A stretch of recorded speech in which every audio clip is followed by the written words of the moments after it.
বাংলাদেশে মুক্তিযুদ্ধের ইতিহাস বহু বছর ধরে নানাভাবে বিকৃত করার চেষ্টা করা হয়েছে। আপনি কি অনেক সময় মনে হয়েছে যে এটা একেবারে মুছে দেয়া গেল, কিন্তু কোনো কিছু মুছে দেয়া যায়নি ইতিহাস থেকে। সবকিছু ইতিহাসের যার যার জায়গাতে আছে।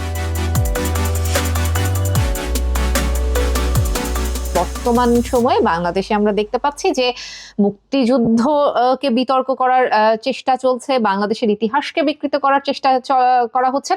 সরকারের বিরুদ্ধে অভিযোগ, সরকার সম্ভবত কিছুটা মানে জনপ্রিয়তার রাজনীতি আমরা যেটাকে বলি সেই দিকে কিছুটা ঝুঁকতে চাইছে কিনা, কিংবা এই বিষয়গুলোকে দমন করার বিষয়ে সরকারের খুব একটা আন্তরিকতাও কিন্তু আমরা দেখতে পাচ্ছি না।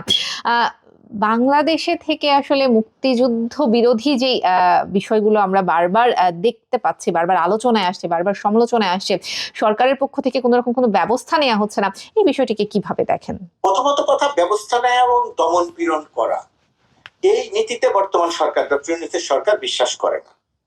ধরুন, কেউ একজন বা একটি পক্ষ 1971 সাল মুক্তিযুদ্ধ নিয়ে ব্যঙ্গ বিদ্রুপ কটাক্ষ করলো। মুক্তিযুদ্ধ কি, 1971 সাল কি?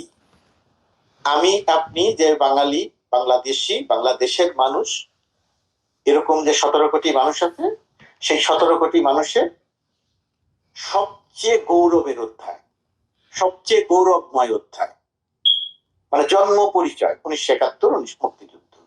এখন সেই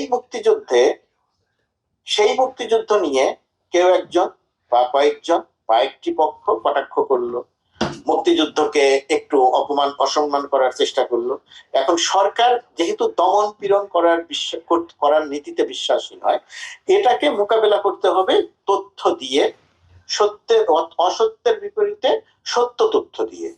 দমন পীড়ন করে কারো মুখ বন্ধ করে সম্মান অর্জন করা যাবে না, এবং এই সমস্ত কটাক্ষ করে মুক্তিযুদ্ধ, তাহলে দেখেন বাংলাদেশে মুক্তিযুদ্ধের ইতিহাস বহু বছর ধরে নানাভাবে বিকৃত করার চেষ্টা করা হয়েছে।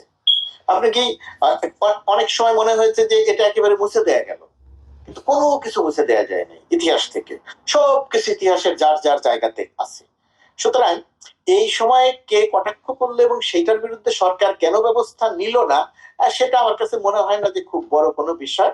1971 সালে পাকিস্তানিরা যখন এদেশে গণহত্যা করছিল, তখনও পাকিস্তানিদের পক্ষ কিছু মানুষ নিয়েছিল। এখনো মুক্তিযুদ্ধের বিরুদ্ধে থেকে কিছু বিপক্ষে মানুষ আছে।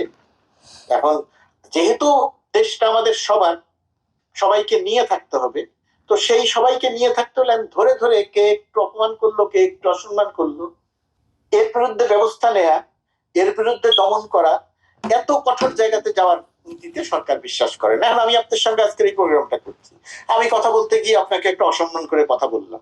এখন আপনি আমাকে কি করতে পারবেন? আপনি আমাকে মামলা করবেন, আপনি কান্নাকাটি করবেন, আপনি আমাকে তার বিপরীতে আমাকে অসম্মান করবেন, নাকি আপনি সত্য তথ্যটা দিবেন, বা আপনি আমাকে বিনয়ের সঙ্গে বলবেন যে আপনি যে কথাটা বললেন আমার ক্ষেত্রে অসম্মানজনক, এটা আপনি বলতে পারেন না।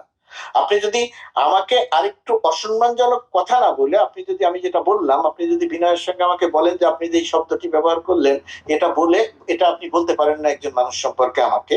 আমার ধারণা এই অনুষ্ঠানটির যে দর্শক, সেই দর্শকের প্রায় শতভাগ আপনার পক্ষে অবস্থান নিবে যে না, উনি অত্যন্ত সঠিক কথা বলেছেন, আমি হয়তো খারাপ কথা বলেছি কিন্তু আপনি খারাপ কথা বলেন নাই। অর্থাৎ আমি বলতে চাইছি, যা সত্য, যা বাস্তব, যা আমাদের গৌরবের, সেটার পক্ষে বাংলাদেশের প্রায় সব মানুষ। অল্প কিছু মানুষ যদি এটাকে নিয়ে কটাক্ষ করে, অল্প কিছু মানুষ যদি এটাকে নিয়ে প্রশ্ন তুলতে চায়, তুলতে পারে, তার স্বাধীনতা আছে। সব স্বাধীনতা থাকা উচিত নয়, আমি বিশ্বাস করি, আপনার সাথে একমত।